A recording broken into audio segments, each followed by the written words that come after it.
ഇപ്പോഴത്തെ ഒരു പ്രധാന വാർത്ത ബി.ജെ.പി. വിട്ട സന്ദീപ് വാര്യർ കോൺഗ്രസിലേക്ക് കൈപിടിക്കുന്നു. സന്ദീപ് വാര്യർ എന്നതാണ്. ഞാൻ മാധവേട്ടന്റെ പാർട്ടിയിൽ ചേരാൻ തീരുമാനിച്ചു. വിശ്വസിക്കാൻ കഴിയുന്നില്ലല്ലേ? ചാനൽ ചർച്ചകളിൽ നമ്മൾ സ്ഥിരമായി കാണുന്ന രണ്ട് മുകളാണ്. ഒന്ന് ജ്യോതികുമാർ ചാമക്കല, മറ്റൊന്ന് സന്ദീപ് വാര്യർ. മത്തനും കുമ്പളം കൂടെ ഒന്നിച്ച് നടാൻ പോവുകയാണോ? എന്തേ ഒരുമിച്ച് നട്ടാലെന്താ? കുമ്പളം മുളക്കില്ല. അപ്പൊ അളിയൻ കാര്യമൊന്നും അറിഞ്ഞില്ലേ? ഇല്ല. എന്നാൽ ഇനി ഞാനത് പറയാം, ആരും ഞെട്ടരുത്. തെമ്മാടികളെ കൊണ്ടുവന്ന് ഇന്ത്യയുടെ പ്രധാനമന്ത്രി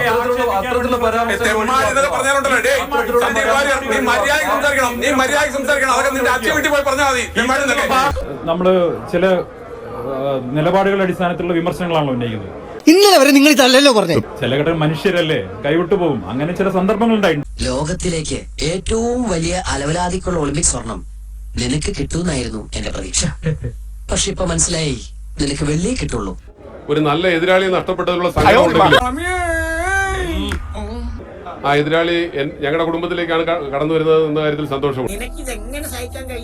നാണമില്ലാത്തവന്റെ പ്രശ്നത്തിൽ ഒരു ആല വിളിച്ചാൽ അതും അവനൊരു തണലാണെന്ന് വഴിയല്ലാണ്.